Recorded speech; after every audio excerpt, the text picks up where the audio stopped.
Always believe in that. I think it's really important to protect children, and that's little girls who are also involved in that category. And so I stand on what I said, and I always believe that. Yeah. Do you see your advocacy on that, like, taking any form going forward? I don't know. I'm not a very political person, but I do have beliefs. I have morals, and I'll always stand on those and be true to who I am. And I think people are going to take it how they want to take it, but I've never even really said anything about that. And so when it comes just to protecting young girls in sport and women in sport, I feel very strongly about that. I think that's why you have Title IX. That's why you have some of the greats in women's sports. If Title IX and women's sports weren't protected, then you wouldn't hear about any type of women in sport. And so I think in the future, it's just really important to protect. Okay, great opportunity for the WNBA, right? Because it's like an 80-20 issue. Most Americans don't believe that boys should play against the girls. And you're talking about a women's sport league. That's what you're talking about. Women's basketball.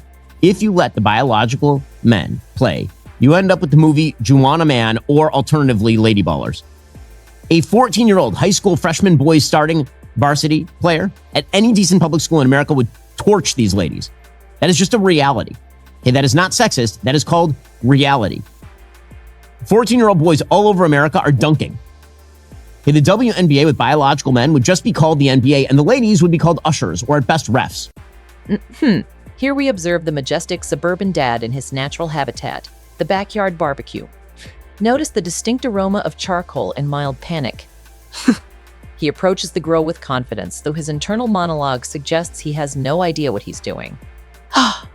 Oh, grease flare. The suburban dad stumbles backward, nearly toppling into the kiddie pool. A narrow escape. Walking up to two 16-year-old girls holding a "thank you, Sophie, for speaking up for girls" sign and calling them effing insane. One was in tears by halftime. The girls were backing Fever guard Sophie Cunningham, who said she wants biologically men kept out of women's sports. The Storm apologized once in with public. Cunningham is not sending the two girls gifts. She called Keaton's meltdown truly embarrassing. So Sophie Cunningham is sending the two girls some gifts, man. So I'm guessing Sophie talked about this. I wonder how they find out Sophie sending them girls something. So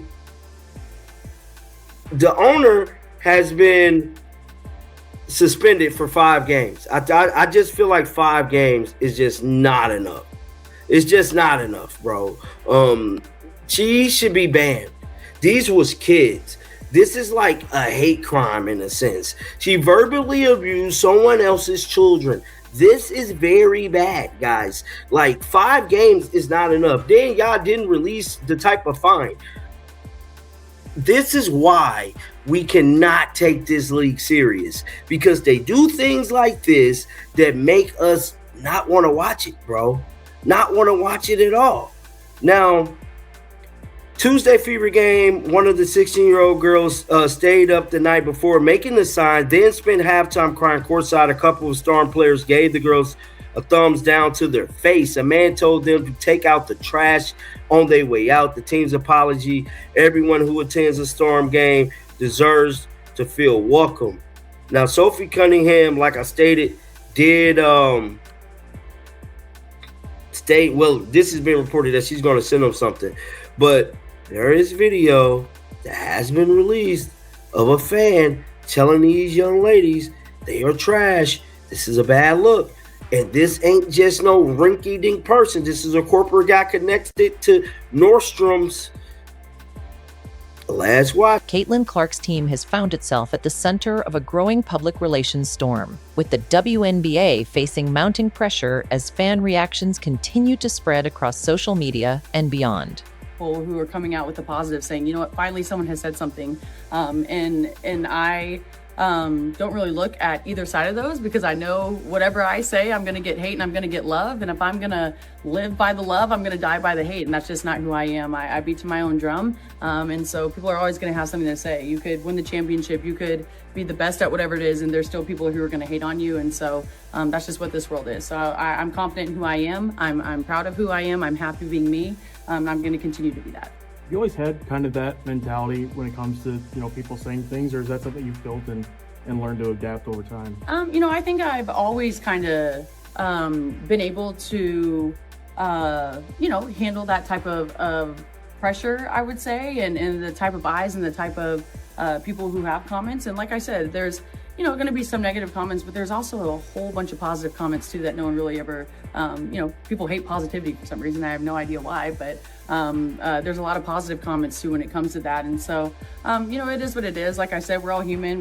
No one's perfect here. And so I really don't care what other people have to say. I know who I am. My people know who I am. And hopefully I'm doing them proud and making room for young boys and girls in our world to have a better future than we did.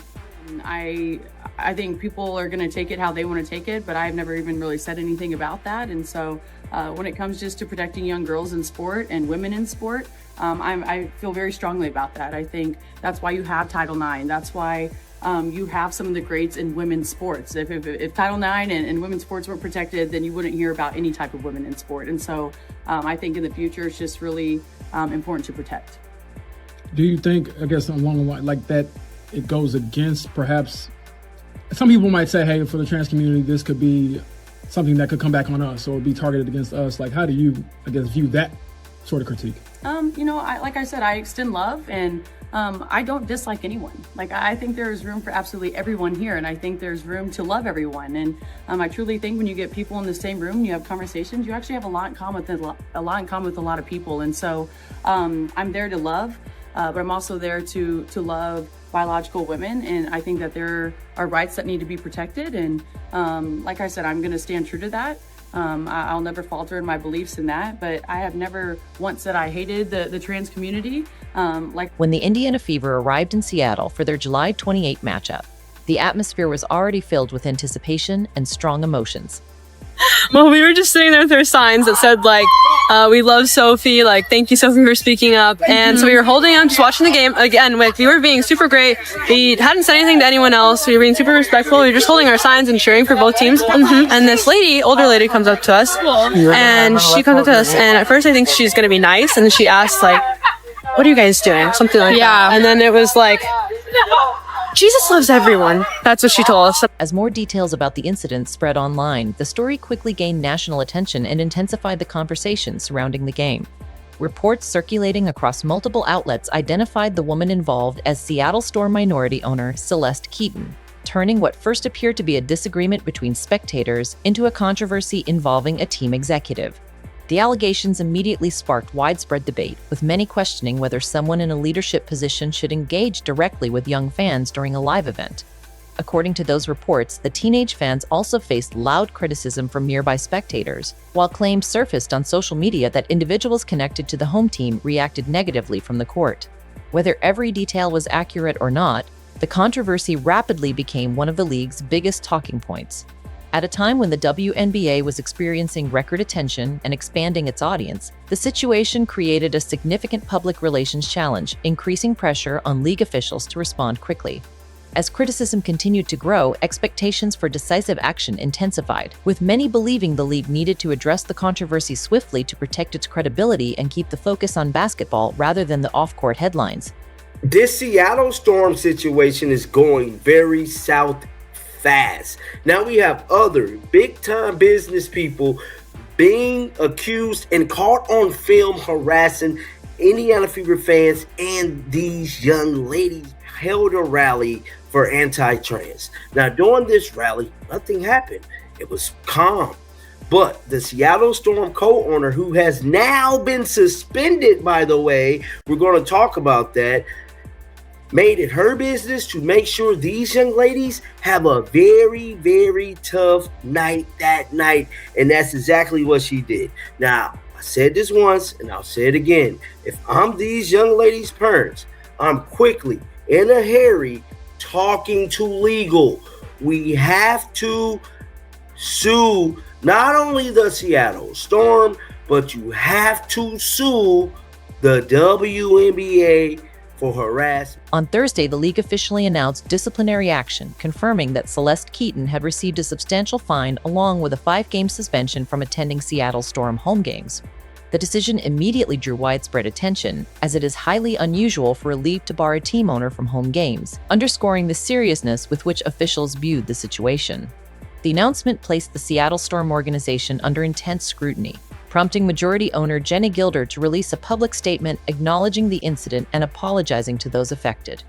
She emphasized that every fan should feel respected and welcome at Storm games, while reaffirming the organization's commitment to creating a positive environment.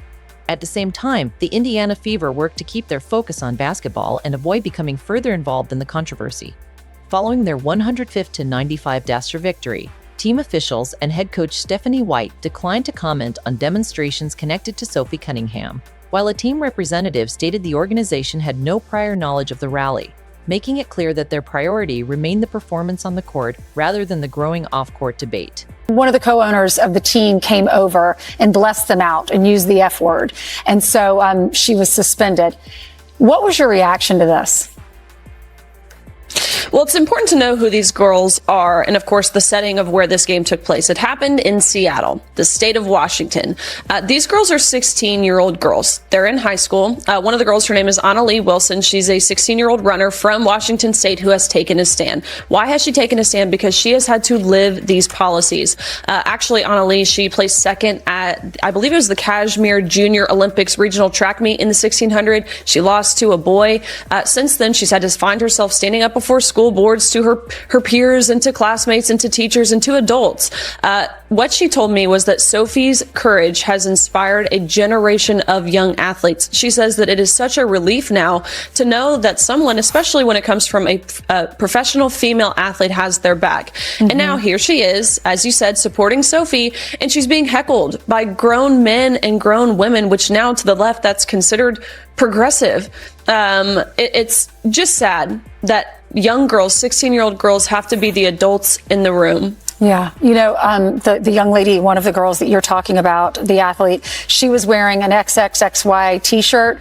And that's the apparel company that was created by Jennifer Say, who is the gymnast, the former gymnast. And their mission is really just to focus on protecting women's sports. Here's Jennifer reacting to it. Listen to this. I'm so proud of those two young girls. They're so grateful to have Sophie so loudly and full-throatedly in our court. These young girls have been going it alone, and to have a star from the WNBA stand up and say, yeah, girls deserve their own sports is such a huge win and a vote of confidence for these girls, and they feel like they're no longer alone. You know, she started that company. You're wearing one of those T-shirts, too, just to protect women. And it goes back to what Sophie said. She said, there's a safe space and love for everybody. Everybody's welcome at my table. Sophie, the basketball player, says this. But she said, I want to support women. What has unfolded over the past several days is unlike anything the WNBA has experienced in recent years. A debate that began with public comments on a controversial issue evolved into a widely discussed courtside incident, followed by disciplinary action against a team owner and intense scrutiny of the league's response. The story has sparked passionate reactions from fans across the country, with many calling for accountability while others continue debating whether the punishment was appropriate. Now it's your turn to weigh in. Do you think a 5-game suspension is a fair consequence for the alleged conduct, or should the league have taken stronger action? And what are your thoughts on Sophie Cunningham's decision to publicly express her views on such a divisive topic? Share your perspective in the comments below and keep the conversation respectful. If you enjoy in-depth WNBA coverage, breaking news, and detailed analysis of the biggest stories shaping the league, be sure to like this video, subscribe to the channel, and turn on notifications so you never miss the latest updates as this story continues to develop. His mate watches from the kitchen window, debating whether to intervene. Excuse me. She wisely chooses to let natural selection run its course. The burgers appear to be transitioning from raw to charcoal, skipping the cooked phase entirely. Shh. Listen. That sizzling sound is the call of dinner being ruined. But wait. The suburban dad has produced his secret weapon, barbecue sauce. He believes this will mask his culinary failures. Spoiler alert, it will not. Now he's being approached by his offspring, demanding to know when the food will be ready. A dangerous moment. The suburban dad responds with the ancient phrase passed down through generations. 5 more minutes.